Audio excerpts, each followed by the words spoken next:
All the Hunt Quarters license plate frames, banners, steering wheels, and the rest of the Hunt Company orders are all going out today. We got 3 bins today, boys, 3 bins.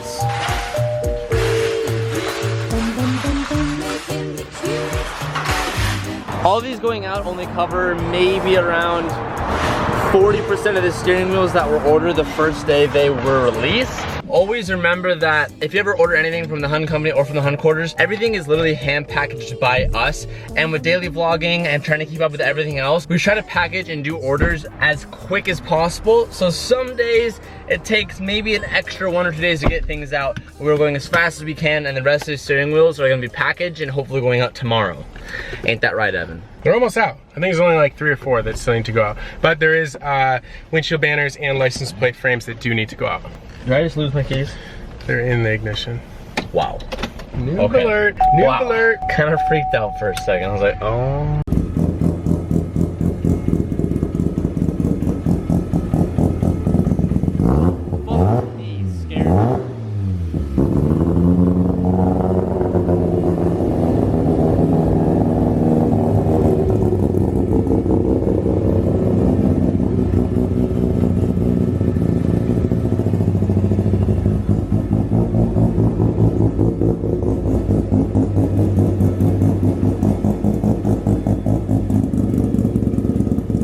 Is that your first time hearing rotary?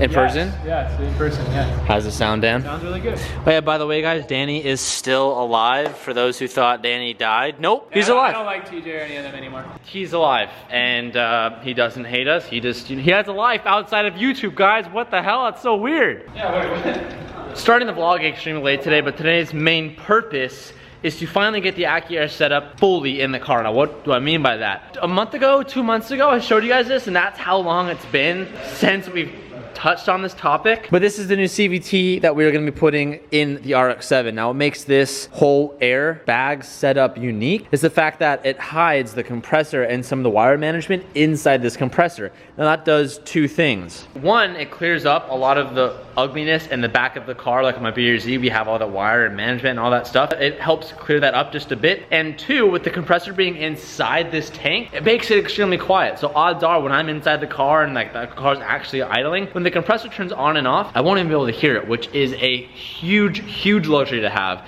Now, when I have my open compressor in my BRZ and other cars, you can hear it turn on and off all the time, and it's loud, and it does not sound good. What? What are you throwing at me? And being a hatchback, the hatchback nerd that I am, you're gonna appreciate that CVT in the back of this. Oh, yeah, that is true, because it's gonna be literally open to the back. Right behind your driver's seat, and so any normal compressor setup would be super loud, annoying behind you as you're driving. You're not gonna hear this one. I have 2 things that I wanna state right now in this video before I forget.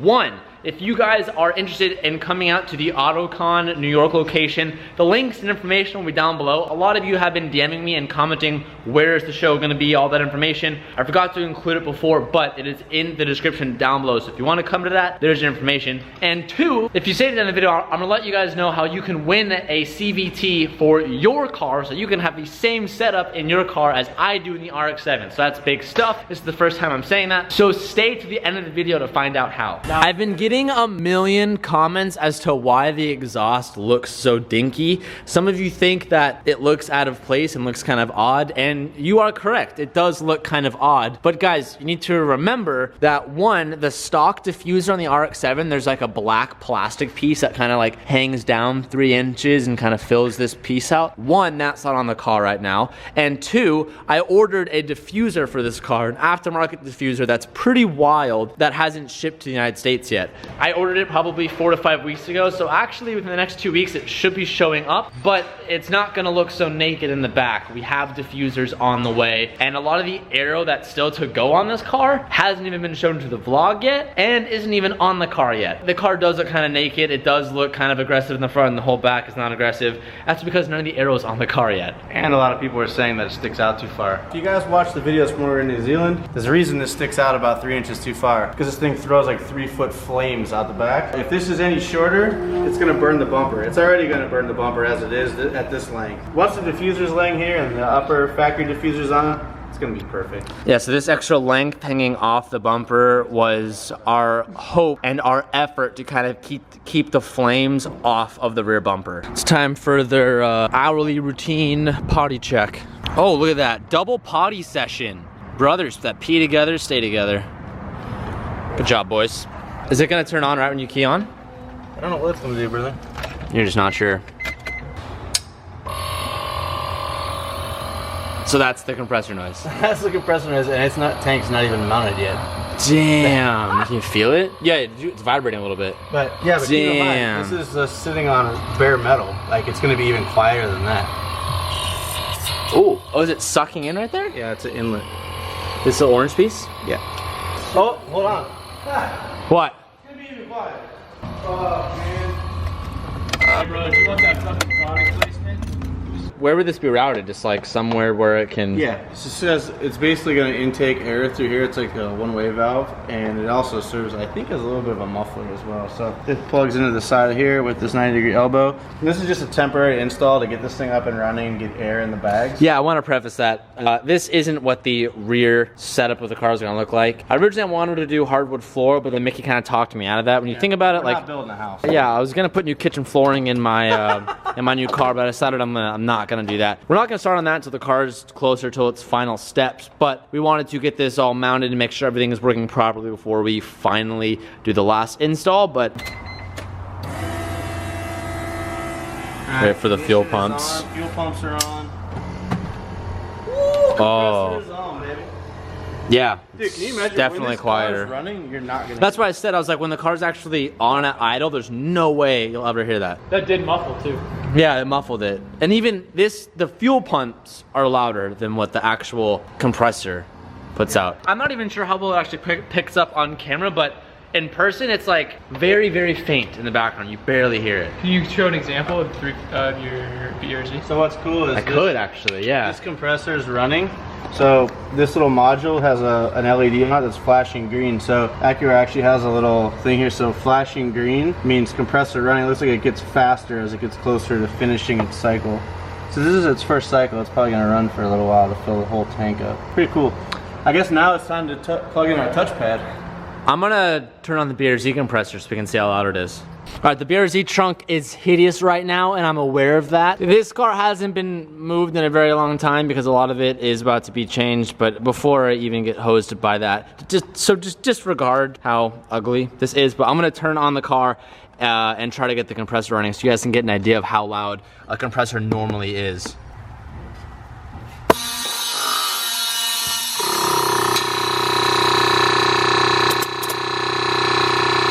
So that noise you heard right there was how loud it normally is, and oh, there it goes again.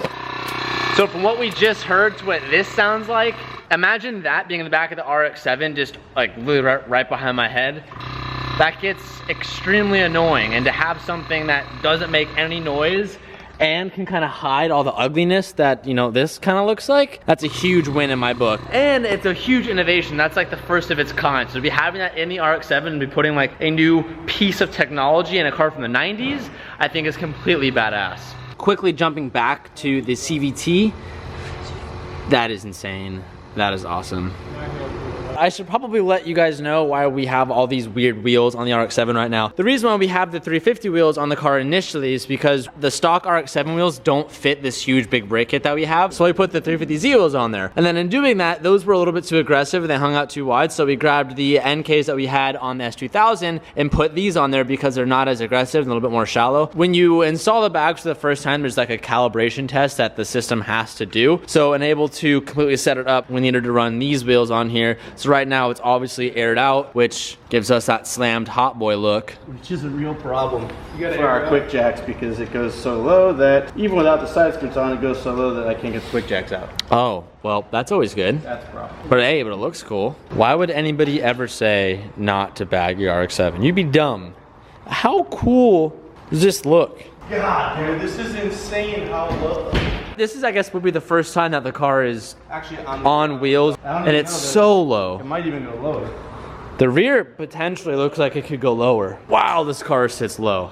So of course this happened when I didn't have my camera, but I took Danny out in the 350 to just show him what the 2J was all about because he has never felt it yet. Literally, as we're driving, I hear like this like clank noise, and all of a sudden my power steering, I lose it. And I'm like, well, that's weird. So we head back here like with no power steering. I pop the hood and look underneath. The main crank pulley for the 2J that controls like all the accessory stuff literally fell off, which is a common issue with 2Js. And literally all my 2J buddies have been like, dude, you need to get a fluid dampener pulley. I think that's what it's called. You need to get it before that stock one blows apart. And of course it blew apart. So the whole entire pulley just fell off the car. Luckily that happened when I was here just dicking around the street rather than like at the track, because imagine, like I drove the car for literally a minute and it decided to fall off. Like imagine if I drove 3 hours to the track, went out on my first lap and that happened. That would have sucked. So that happened, and before we leave here, I wanna let you guys know how you can win the Endo CVT for your car. To start, you need to follow both me and Accuair on Instagram. I'm gonna post this photo on my Instagram story, but this is the photo that you guys have to repost on your Instagram. Use the hashtag Endo CVT, spelled exactly how I'm putting it here. In the description of the photo, you also have to say what the product is gonna be going in, like what's your build, what's your goals with it, and what you plan to do with it. Within a week or so, we're gonna go back and choose somebody at random to who it's gonna go to, and hopefully it's you, and then you can be running the same setup that I am running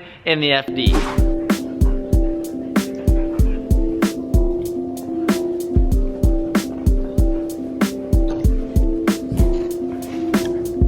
This is literally these two every single day. They've gotten along so well and they've literally become like each other's best friends. Sabrina really isn't feeling well today, so I'm spending the rest of the night with her and kind of just chilling with her tonight. And I have a bunch of emails and stuff to get on top of because, as you guys probably noticed, like 2 days ago there wasn't a video for 2 days. I kind of took the whole entire weekend off and didn't even open my computer, which was well needed and felt really good and kind of recharged me a little bit. But because of that, I literally have like a bunch of work to catch up on that needs to get handled.